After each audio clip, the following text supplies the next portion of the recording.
আসসালামু আলাইকুম রহমতুল্লাহি ওবরকাতু। আমরা আমাদের মসজিদ অজুখানা সবসময় পরিষ্কার করে থাকি। তো আজকে আমরা সেই সুবাদে চলে গেলাম মসজিদ পরিষ্কারের উদ্দেশ্যে। আমি, আমার ভাতিজা সাজ্জাদ, ইব্রাহিম, মারুফ এবং ইলিয়াস। তো আমরা মসজিদের কাছাকাছি যাওয়ার পর আমাদের মসজিদের মুয়াজ্জিন হাবিব হুজুর বললো যে মসজিদ আমি মুছে ফেলছি, তোমরা আর মসজিদ দোয়ার দরকার নাই বা মশার দরকার নাই। পর আমরা বললাম যে অজুখানা কি পরিষ্কার হয়েছে? বলতেছে যে না, অজুখানা পরিষ্কার হয় নাই। পর আমরা ভাবলাম যে যেহেতু আসছি তাহলে আমরা এক কাজ করি, অজুখানাটা একটু পরিষ্কার করে দিয়ে যাই।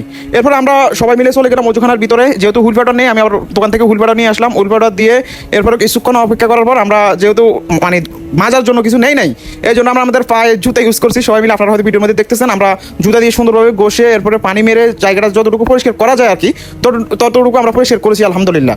তো আমার বাতি যারা সবসময় আলহামদুলিল্লাহ আমার সাথে থাকে, যেখানে যেটা বলি তারা আমার সাথে করে, ভালো কাজে তারা সবসময় আগ্রহ প্রকাশ করে, এটা আমার অনেক ভালো লাগে।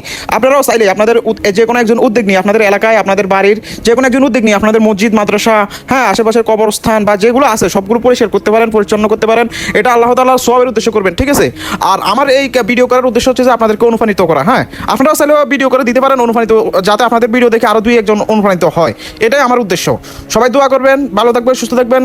বিশেষ করে আমার ভাতিজাদের জন্য দোয়া করবেন, আল্লাহ যাতে তাদেরকে নেক হায়াত দান করে, আল্লাহ জানে তাদের মুফতি মাওলানা হিসেবে কবুল করে, হাফিজ হিসেবে কবুল করে। কারণ এখানে ছোট যে তিনজনকে দেখতে পাচ্ছেন তারা তিনজনের মাদ্রাসার ছাত্র।